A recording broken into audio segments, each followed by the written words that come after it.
Hello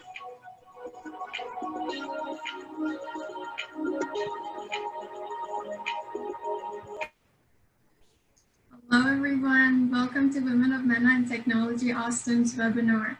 My name is Paria Asmatlu and I'm a PhD student at the University of Texas at Austin. I'm also one of the members of Women of MENA and Technology Austin chapter team. Along with Mahia Said-Nijad and Maryam Mogahi, we would like to welcome you and thank you for participating in this event. We're also very grateful to Farnoosh Brock, our speaker, for graciously donating her time to host this webinar today. I'm going to start by telling you a little bit about our organization. Women of MENA and Technology is a nonprofit organization dedicated to celebrating and empowering Persian, Middle Eastern, and North African women in tech and STEM.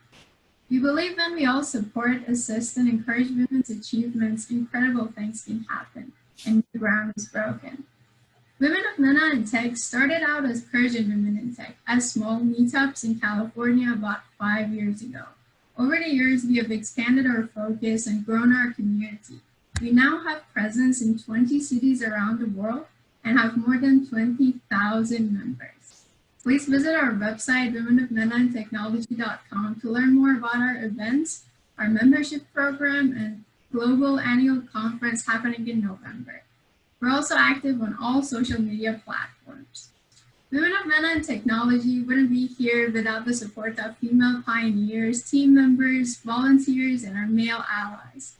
We have openings, by the way, in the Austin team for a few team members. We're also always looking for collaborators and sponsors for our future events. So if you or your company are interested, please reach out to us at austin@womenofmenandtechnology.com.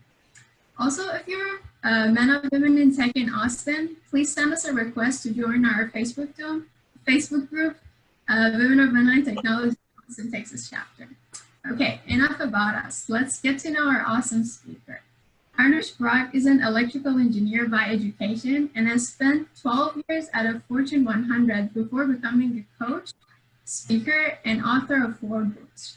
She coaches companies, organizations, and individuals on mindset and strategies of serving in order to increase their trust, impact, and profit. Her latest book is The Serving Mindset: Stop Selling and Grow Your Business. She's excited to share insights and strategies with us today to help us advance our careers with the right leadership mindset. We're also very excited to have her here. Today's webinar will be 45 minutes, followed by 10 minutes of Q&A, and Farnoosh will address your questions at the end of the session. Please use the Q&A box down here to post your questions, and feel free to leave comments in the chat. The webinar will be recorded and posted on our YouTube, Facebook, and Instagram pages. I hope you enjoyed the event today, and without further ado, Farnoosh, I want you to take over. We're all ears. Thank you. Thank you so much, Paria, for that wonderful introduction, and I'm so excited to be here with you today. So I will share my presentation slides and we'll get going, all right? Let me share my screen here with you. Here we go. Excellent. So hopefully you can see that. And I want to start by giving you an intention for the training today, right? I want you to listen for one idea or insight that will resonate with you. We are going to talk about a lot of different ideas, habits, strategies, actions, and it's good to say, you know, I'm going to take all of them away, sure, but I want you to listen to one thing, because right now, as we're going through the pandemic, all of us have different needs. And so one idea might really resonate with you. I want you to get really curious about that, and I'll be giving you some actions on those ideas. So listen for one idea as we talk about what I have titled Rise to Lead and Inspire During the Crisis. All right. And I was inspired to do this, to put this together back in March when I felt like I need to do my part as we go through this pandemic and, you know, navigate the uncertainty together.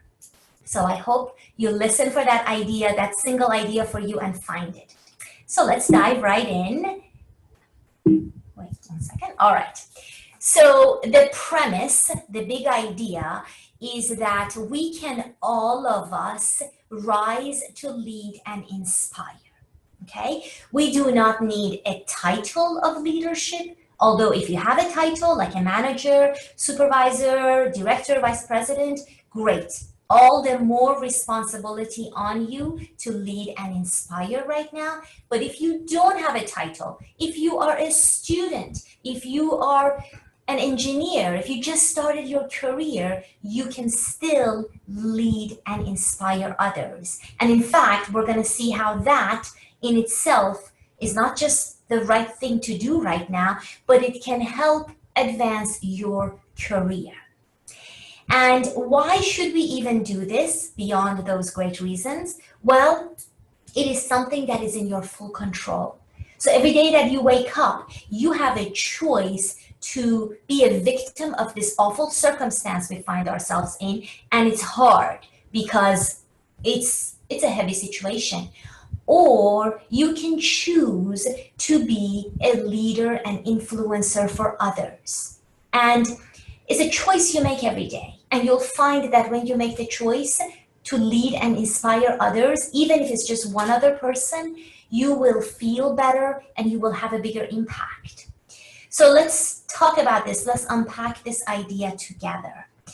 So let me give you an overview of what's coming. The first thing I want to talk about is this important concept of accepting our new reality. Because without doing that, we can't even begin to lead anybody else.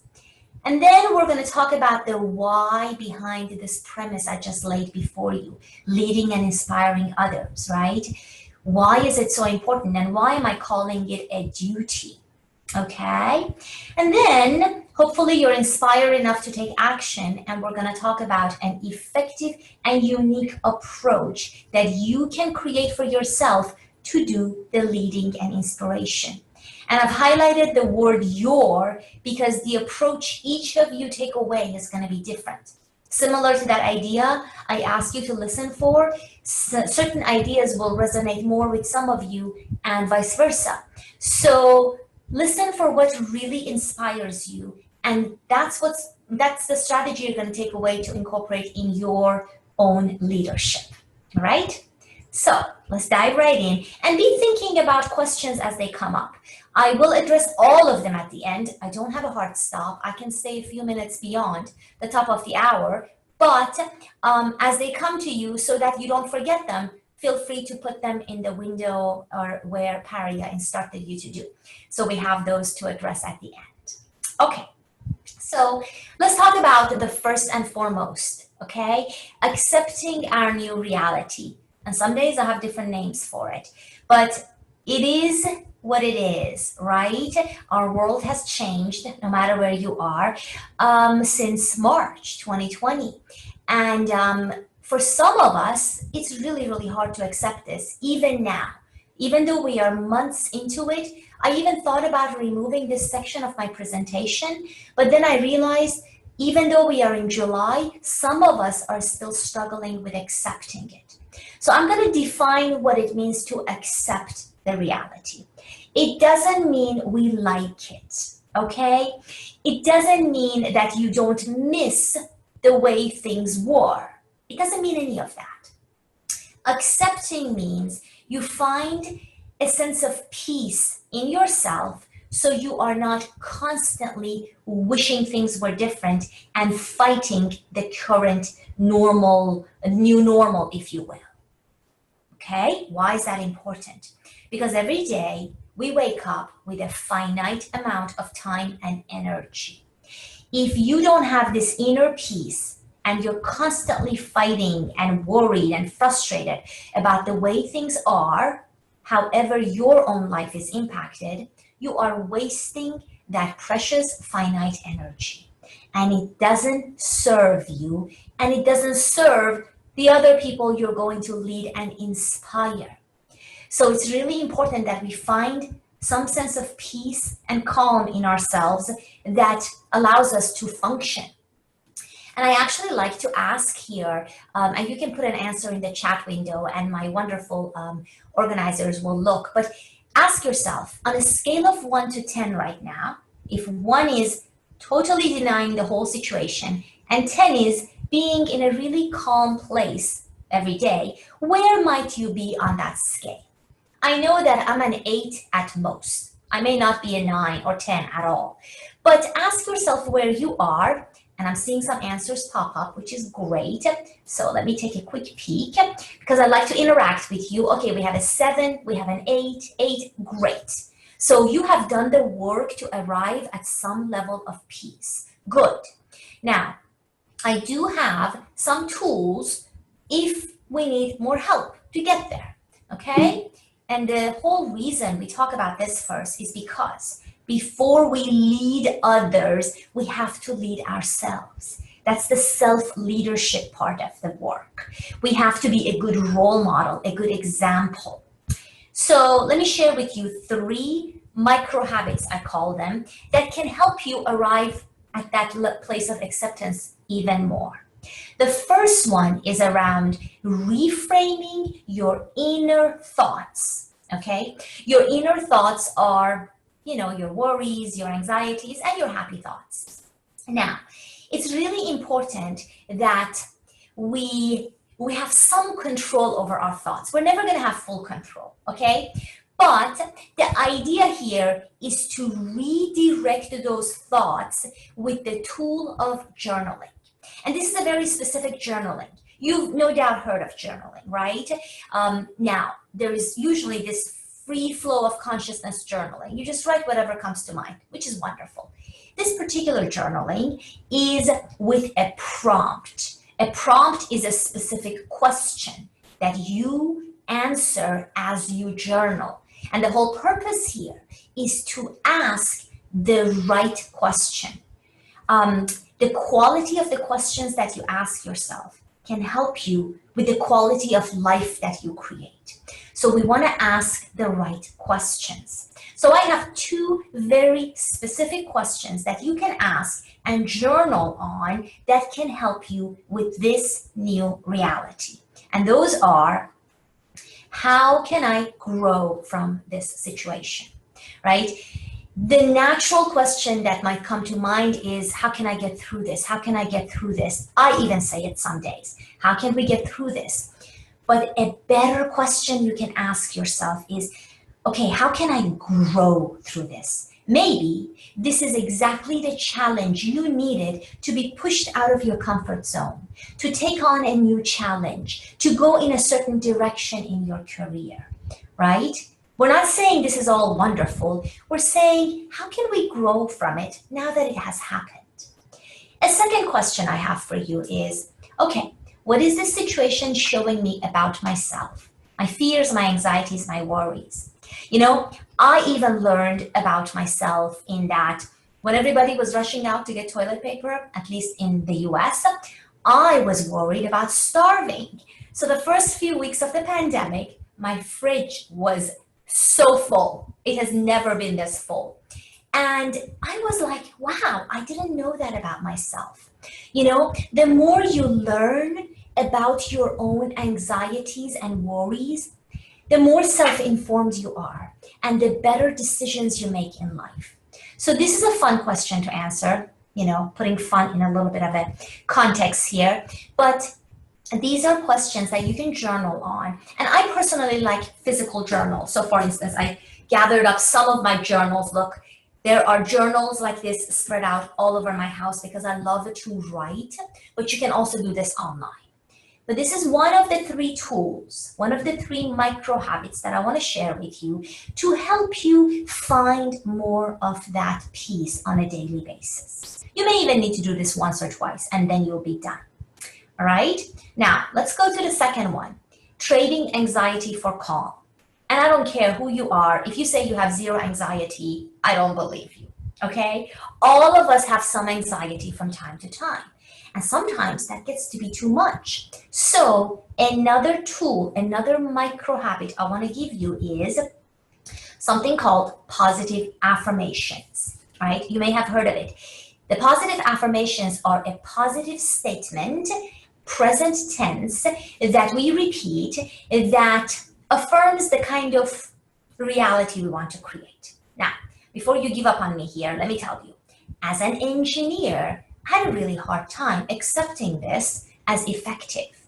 And then I was able to prove, yes, prove the power of positive affirmations. So I did this by realizing the power of negative affirmations. And I'll give you an example. This is what helped me get on board, so to speak. A positive affirmation is something like, I am a strong person, I am a happy person, right? A negative affirmation is the opposite of that. Now, I want you to try, not right now, but at some point, try to do 5 push-ups, right? We're all familiar with push-ups, while telling yourself, I am weak, I am tired, I can't do this, and try to do your push-ups. Your body will not be able to do them. Whereas if you try again, but tell yourself, I'm strong, I got this, I can do this, you will have a different result. Now, this is a clear indication to me that our thoughts affect our physical body. And so we might want to invest sometimes in redirecting those thoughts. So I have a very specific affirmation here for you, okay? This is an affirmation that says, even though this situation is very difficult, we're not sugarcoating our reality. And my life has been disrupted, I deeply and completely accept it. Notice, I'm not saying I like it. I'm not saying I'm giddy and happy. I'm saying I accept it because we want that peace so that we can do our great work here, okay? So that's a second tool. You can repeat this to yourself when that anxiety is bubbling up. I don't know, when you're reading the news or going out, whatever the case may be, right? Now, one more tool for you, okay? Remember, listen for what most resonates. This is one of my favorites, grounding ourselves with regular meditation, okay? And I know that sometimes we get hung up on the word. I had a client who didn't like the word meditation, so we had to rename it. Whatever you do, the idea is when you create space to disconnect from the outside noise, you can find more peace. We're talking about 5 minutes a day. You can call it your quiet time, your prayer time, your breathing time. But if you do this every day, 5 minutes a day, 3 minutes a day even, and it doesn't have to be anything fancy beyond simply sitting and breathing, you will find that it helps you in many, many ways. My favorite reason for meditation is because if you do this consistently, you will hopefully experience it. It helps me pause just a microsecond longer before I react to situations in life. And that moment allows me, hopefully all the time, but as often as I can take it, to be a little wiser in my response. And that to me is worth it. But there is so many benefits to meditation. And again, remember, this is one of the 3 tools to help us get more to the acceptance piece so that we can lead ourselves before we get ready to lead others. So those are the 3 tools I have for you. Think about it. You could incorporate all of them or just try them out, see how they work for you. But that is the work we're going to talk about around self-leadership, okay? Now, moving on, we are going to talk about the lead and inspire topic, and we're going to talk about in the context of your circle of influence. This is a phrase I use, and I'd like to define it for you. I'm sure you've heard of it. It is simply the people that you impact because they are in your circle. Some of them might be in the very inner circle. You interact with them regularly, maybe your peers, your colleagues, your bosses, your advisors, family members, right? Or they might be more on the outer circle. You might get in touch with them once a month or less frequently, or maybe just by email. And yet, we can still impact everyone in our circle of influence to some extent. So This is really for you to remember how powerful you can be. Think about some people in your circle of influence that can benefit from your leadership, okay? And we're going for small. We're not going for something big. We're going for small deeds that you do that can have powerful outcomes. In fact, I think you're already doing them, and maybe you don't recognize that that is a sign of leadership. For instance, let's talk about some ways that you might be showing up as a leader already, okay? You are a deep listener.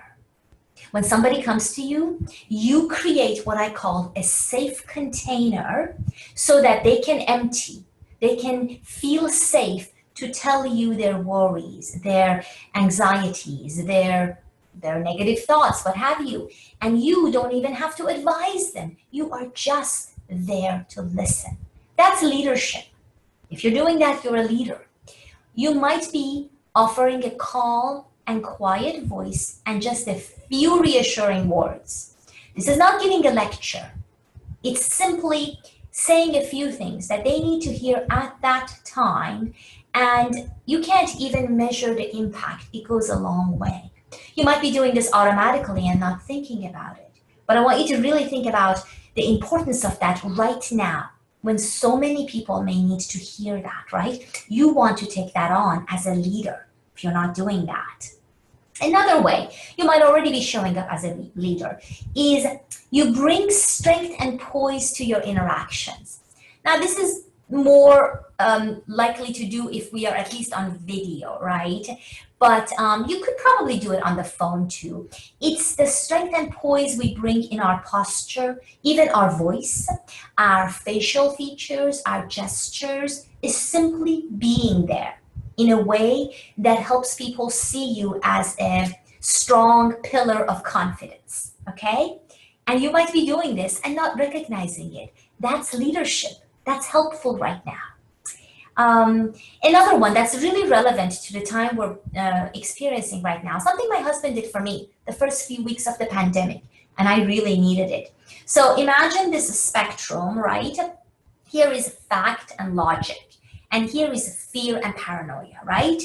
And so, sometimes we're over here, sometimes we're over here, but there are some people that might be operating way on the side of paranoia on the spectrum, right? Maybe they are in your circle of influence.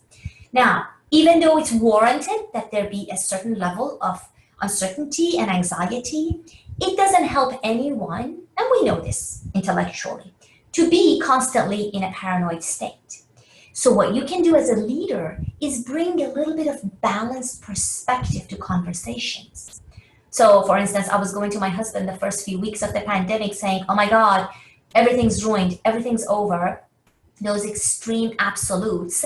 And he was listening, he was hearing me, and he was saying, yeah, it's not looking good, but you know what? This is also happening. People are taking measures over here. This research is going on. These statistics are coming out. He was bringing balanced perspective so that I could feel a little calmer. That's leadership, right? Small ways with powerful outcomes that you can be a leader. And this isn't limited to, your peers or colleagues. You may have a boss, an advisor, a manager who may benefit from some of this. So people above you can also benefit from your leadership, right? All right, hopefully you're still with me. Now, let's talk a little bit behind the why, right? I love the question of why. Whenever you take on something, you want to be very clear as to why you are doing it. So why should we show up as leaders every day? Well, my favorite reason is that it feels good. It just feels good to be a leader rather than a victim, right? You feel more powerful. You feel like you're doing some good. But I'll give you more reasons. I said earlier that it's our duty, right? I used the word duty. And the reason I use that is because some of us don't have the luxury of really, and I call it a luxury because I think it's wonderful if you can be on the front lines and actually helping with what's happening. And yet, those people are calling and answering to their duty. We have people in our circle of influence who may be on the front lines and feeling so overwhelmed, right? You can help that person. You can be a voice of inspiration for that person. Or people who might have a closer brush with the virus, maybe their family member or friends, and they are not in that mental state to lead themselves, right? I like to think of it as our duty to see what we can do to be that voice of leadership and inspiration, which you may not think it's much, but it's a lot. It's a lot. So if you have those opportunities, take them, seek them. Another one is we don't have to do all the work ourselves, and it's impossible anyway. But what we are doing by every act of leadership is we are hopefully creating the ripple effect, right? I'm sure you're familiar with the ripple effect. You help somebody in your circle of influence. That person, after feeling a little bit calmer and better, thanks to you, helps someone in their circle, and so on and so forth. Right? And together we can change those waves of paranoia to more confidence and groundedness so that we can get through this pandemic. All right? Now you might be listening and thinking of even a better why for you to be a leader right now. And that's the one you should go with. But we want to be clear as to why we're doing this. All right, let's carry on. Now we're going to get tactical, and I want to give you some strategies to lead and inspire others, right? So we're going to keep the serving mindset in mind. So Paria talked about, serving mindset being my book, and it's really the body of work that I really believe in. And I want to give you a quick definition on this, okay? So you've heard of serving, no doubt, right? I define it this way. With the serving mindset being a perspective, a way we think, you approach every interaction with the genuine desire to be of service first and foremost, okay? This doesn't mean you go into conversations and you forget about your goals. No, it simply means we put the benefit and serving to others before our own goals. And when you do this, I find, both in my research and my actual experience, myself and everyone that I teach this to, you actually win a lot bigger at the end of the day, whether that is your tangible career goals, business opportunities, or anything else. And so it's a concept you adopt. It has to be a principle that you believe in. And so listen for these strategies because they all come from the serving mindset and see if they resonate with you. You might already be serving and not knowing it. All right, so another concept, again, sometimes I'm stating the obvious here, but sometimes we need to hear the obvious. We want to invest heavily in relationships. We want to do that all the time anyway, but especially right now. So the concept is our greatest asset is our people, whether that is in a university setting, company setting, your own business, your clients, your partners, your ecosystem, the people around you. We want to value our people. And especially if you are a leader in an organization, the people that you have, I say they are your greatest asset. And the currency with which we develop and treasure this relationship is trust. And trust isn't binary. Remember binary from math, 0 or 1, yes or no? It's not. It's a spectrum. Again, you have a little trust, then you go deeper in trust, and then it becomes even deeper. So if you feel you're already valuing your relationships, then develop a deeper level of trust right now, because that can serve you plenty in your career. So let's talk about those strategies. The first one, starting every interaction with empathy, okay? Let's first define empathy. Empathy, as you know, is our ability to understand the feelings of another person. And simply put, think about the last time someone made you feel understood and heard. That's empathy. They were giving you the grace of empathy. So as part of our leadership, we want to bring this empathy to the first 2 minutes of every interaction, conversation, communication. If you're not doing it, now is a good time to start. And I'm going to give you scripts in case you don't know exactly what to say. These are some well-proven scripts that I use, and you can adjust it to your own language if need be. But always start with the person's name. Get used to saying people's names, so important. You might say, Dan, I'm curious, how are you adapting to the new working environment at home? Now, granted, it's not new anymore. You could just say, how are you adapting this month during the summer, right? Because as time goes on, doesn't necessarily mean we are fully adapted and it's all said and done. We're still in the process. This question doesn't get old, but something like this can be a show of empathy. Or, Jen, how well are you taking care of yourself and your family? Before we talk about our business agenda today, I'm really curious. Tell me, how are you taking care of yourself and your family, right? A show of empathy. This goes a long way and it takes but 2 minutes. So make sure to bring this in your conversations, okay? Simple, right? Our first strategy. Let's move on to the second one. Offering inspiration. This one is a little bit more rare, and I think it's missed opportunity, because think about just how much when somebody else inspires you, you are feeling that and riding on that. So I define inspiration as simply sharing something that's helping you right now.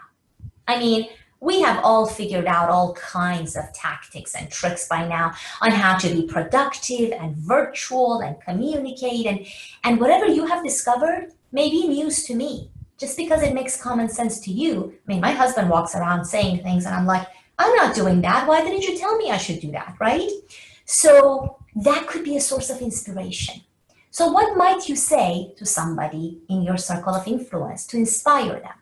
You might say, Patrick, listen, before we get into our agenda for the day, I was going to tell you one thing I've been doing for myself and my team that's really inspiring is, I don't know, we meditate before we start the session, or I go for an early morning run, whatever, it doesn't matter. It's something that's working for you and you are taking the time to share it so that it can help someone else. Or, Leslie, thought I'd share something that keeps me going when I feel down, when I feel, unmotivated. So another simple thing that is an act of leadership and can go a long way. Okay? Simple, right? Now, we're going to talk a little bit about your productivity, right? All of us have been a little bit thrown off with this change in going virtual. Some of us, like myself, I've always worked from home, so it's just a little different because I'm not traveling much. But productivity is really important because as a leader, you need to have your own house in order, so to speak. So again, you have already figured things out, but let me share just a couple of ideas. This one idea is actually from scientific research that says a designated space for an activity increases productivity. Even if it feels fun to go from the dining room to the living room to the bedroom and take your laptop with you when you're doing work, it's actually not making you more productive. What you really need to do is have a designated room, ideally, but if not, a designated corner in your apartment or house where you do your deep focus, your work, your important work, and you only do work from that place. Doesn't mean you don't check email in the kitchen. It simply means the important work happens here so that your brain associates the space with work and it helps you be more productive. Because we want to be productive when we are working so that we make time for play, right? That's the first one. Now, the second one is communicating boundaries. So important. Some of my clients are finding that even their well-intentioned managers are resorting to a little bit of micromanagement. Nobody's to blame here. It's just that when you can't see other people, you might feel like you need to check on them. And so that doesn't really bode well for productivity or trust. So what we need to do is make sure we communicate boundaries. This boundary could be with the household members, if there are others at home, right? Or it could be with your bosses, your advisors, your clients even. You can get creative about this. For instance, my husband and I work together. He has his office, I have my office. But in the past, I used to just interrupt him because what I needed seemed urgent. And it turns out, if somebody interrupts you when you are deeply focused, it takes you 15 minutes to get back into that zone of focus. Plus, you're not able to give your full attention to the person who interrupted you. So it doesn't serve anyone. So now we have a better communication. I made this sign for us a while ago, and on this side it says, willing and happy to talk. And on this side it says, quiet, please. You know, it's a nice sign. But if I see quiet, please, I don't interrupt him, right? And that way we can really respect each other's boundaries. But it's really important to have those boundaries because now that things are blurred by being home, you might find yourself working all the time, and that doesn't help you because you do not want to get to burnout. So watch out for this one. New focus and clarity. This may or may not apply to you.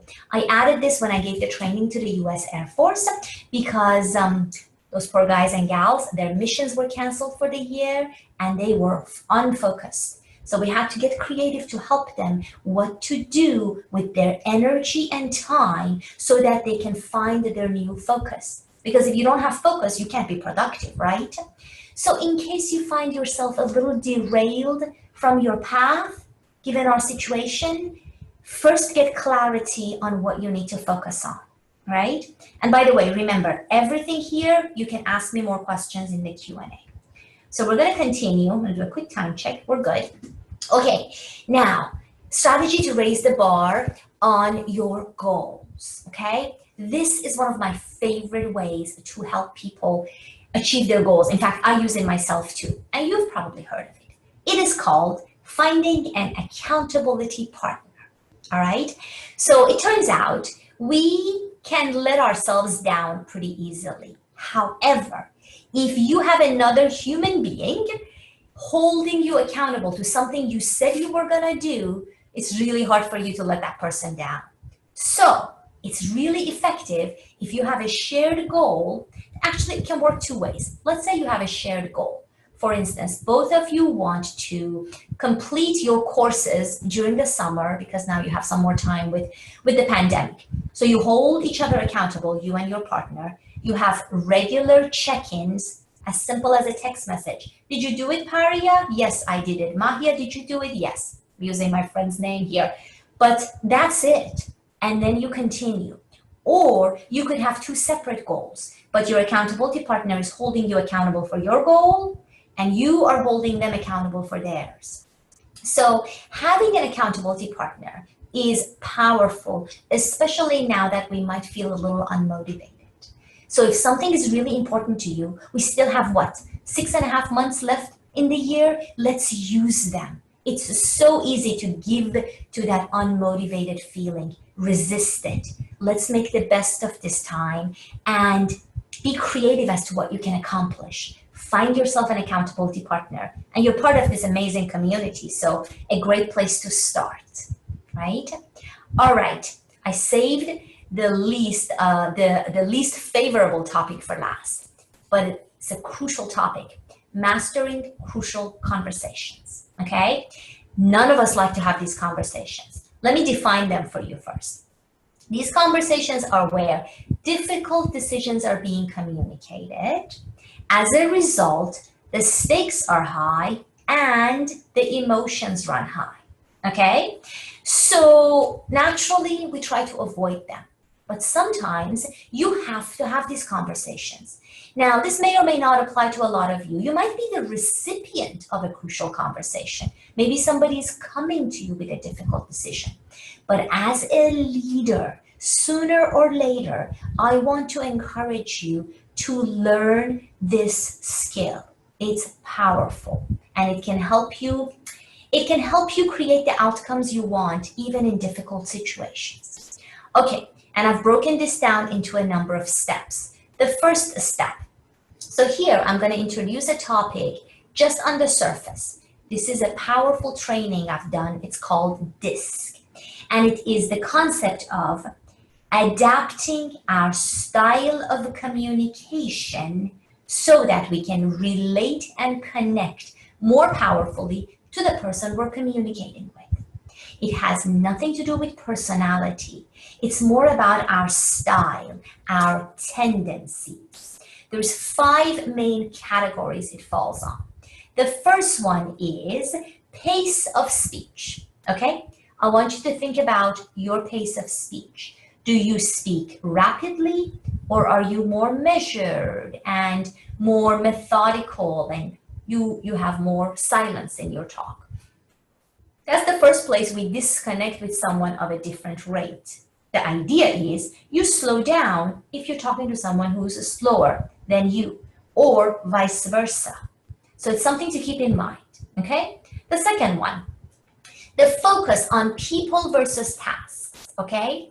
So you may have had the boss who comes in Monday morning after you've been on vacation for a week, and they ask you, no preamble, right? So, Jennifer, where's that 8 a.m. report? They are all about the tasks. They're not a bad person. They just don't have that people side to them as much as someone else who may. With that person, when you want to relate and connect with them, you adapt immediately to the task conversation, okay? Another way to connect with people. Tone of voice. Some of us may have a very serious tone of voice, and that's just how we talk. Others might be more friendly and nice. If 2 people have 2 different tones of voice and they're trying to talk about an important topic, well, they're going to disconnect, right? And one of them might feel hurt and disappointed. Another one might think the other person isn't taking them seriously. Tone of voice is important, but you may not know what to do about it until you start listening to your own tone of voice, okay? Let me demonstrate. For instance, if I say, okay, so now I'm going to talk about the career stuff, and I want you to tell me everything you've done up to this point. I'm more serious in this tone of voice. Versus if I say, okay, so now we're going to talk about the career stuff. Would you please tell me the first 3 things you've done? Okay, more friendly, same topic, tone of voice, all right? Body language. Of course, we have to have the luxury of video to do this, but body language speaks its own language. You want to pay attention and more or less mirror the body language of the person you're having a crucial conversation with. So if they are really, really relaxed and just, really laid back, you might want to model them a little bit as opposed to just sticking to your own body language. Again, all of these are choices we make to relate and connect better, okay? So that we have a more powerful, crucial conversation, okay? Last but not least, listen versus speak.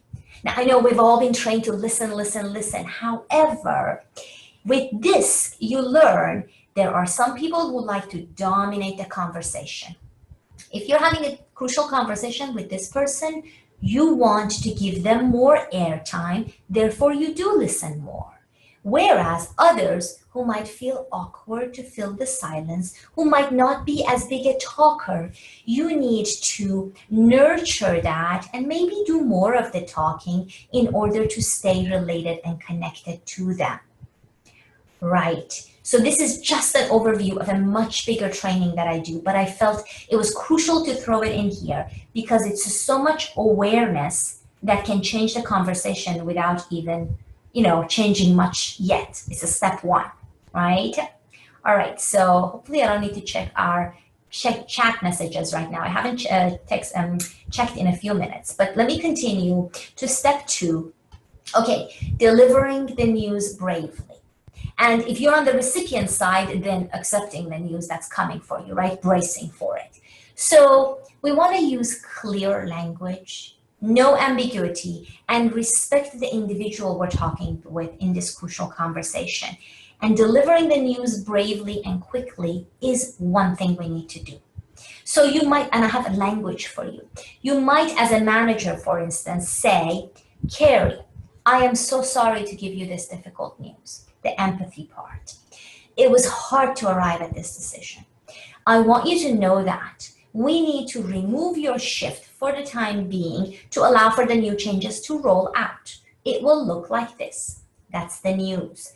I'm just giving it, okay? So, and this might help you when you are announcing news or something like that, being clear and doing it quickly, all right? Okay, so the second step. Now, after this, we need to take some care to make sure the news is received well, acknowledging the difficulty of the news as a leader. Remember, we are leading these conversations. The difficulty isn't implied. You need to acknowledge it. You want to share openly that you understand the predicament. Okay, you just delivered some hard news. You want to say something after that. Now, you might say, in one situation, you may not be able to imagine at all because you don't have experience with that. You might say, Andrew, I can't imagine what this is like for you. I am so sorry. It must take a lot of courage to face your family with the news, right? Or you might have a little bit of experience. You might say, Aaron, you know, I was in a similarly difficult situation a while ago. While we all have unique reactions, you don't claim to know how she exactly feels. I can admit it was hard and scary. I relied a lot on my family and it helped. Different situations, we're still acknowledging the difficulty as a leader, right? Okay, you guys are with me, right? Couple of more minutes. Offering encouragement and support, right? So reminding them they're not alone and you still value them as individuals and professionals. So this is common sense, but we have to do it anyway. You might say, Tanya, I'd like to support you. What do you need right now? What would be most helpful? What can I do to support you? And we shouldn't be afraid to ask this question.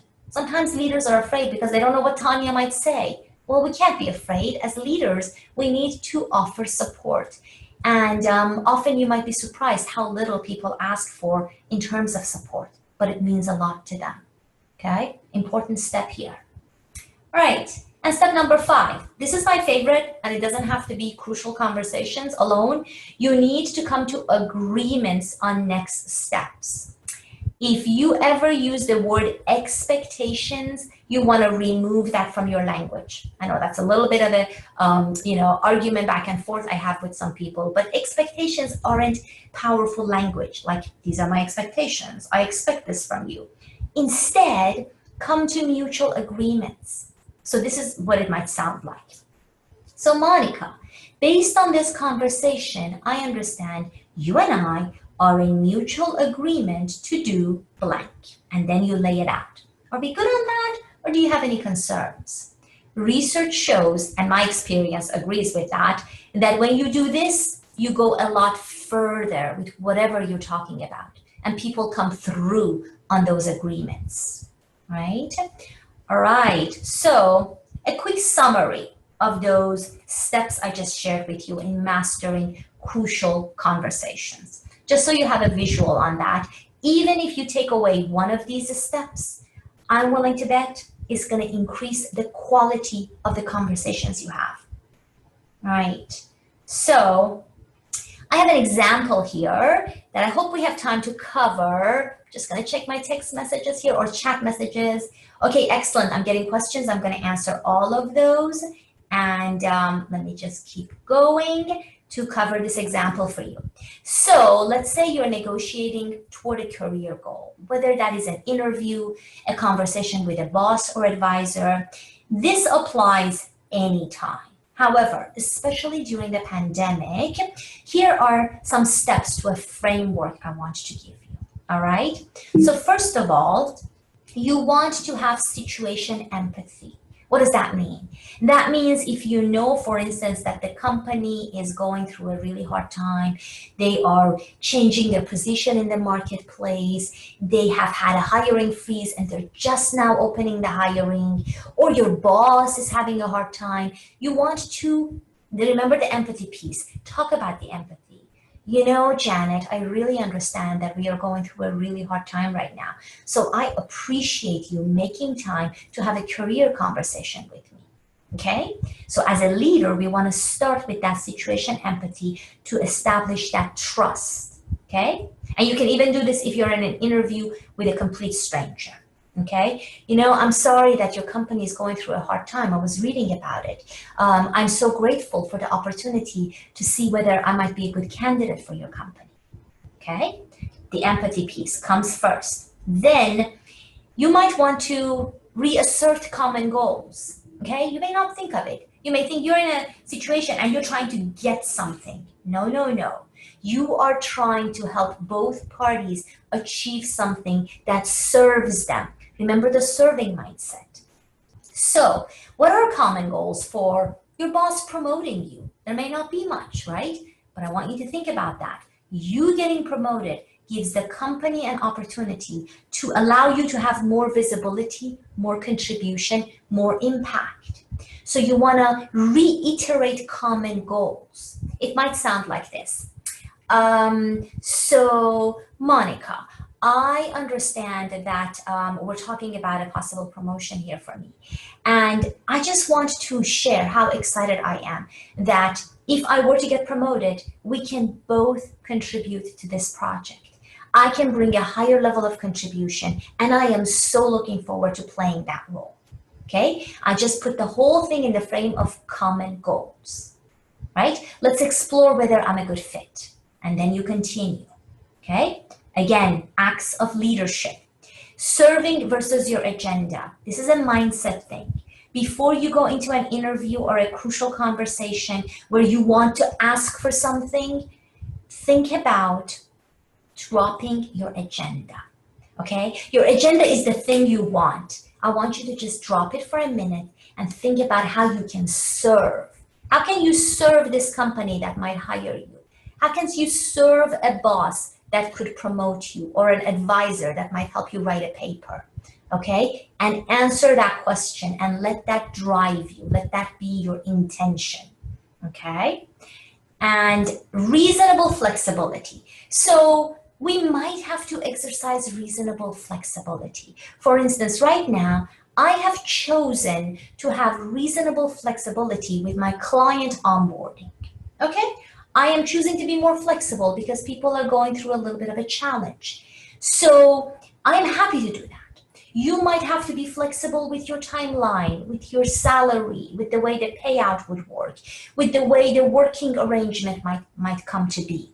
And think about how much you might be flexible and bring it to the conversation. Okay? Relationships over closing. Always prioritize that relationship over closing the deal, so to speak.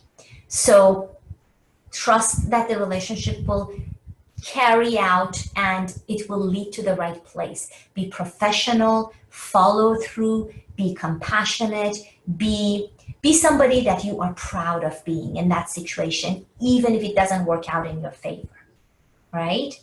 Okay, let's carry on and go to our closing because I want to take your questions. So we talked about accepting the new reality, talked about some micro habits for you, talked about that shift from strategy to relationships and the focus on people. And then we talked about all the ways that we can rise to lead and inspire, right? Hopefully you have that one idea for you. And this is the last message I want to leave you with. As a leader, you want to be the voice of optimism, okay? Now, this is how I define optimism. It's the confidence that our future will be bright, our hard work in this crisis will pay off, and our safety in society will resume, okay? Now, if you read that and you think, I don't believe that, then you are not ready to be the voice of optimism as a leader, and that's okay. You might have to look for another optimistic leader to help you get there. But if you believe that, you want to spread that in every interaction because we need that. And what other choice do we have really than to be optimistic, right? All right, well, just some next steps here for you. Hopefully you have that one idea and you're welcome to share it with me, okay, that resonated with you. And here is an idea for you. Whatever that idea is, set your calendar to say August 20th, and I want you to look back and see how much progress you've made by implementing at least one idea into your professional career, life, business, right? And feel free to let me know, right? And last but not least, remember to be a leader. right? Excellent. Well, that is all I have for you. Here's my contact information. And now I'm going to go to your question.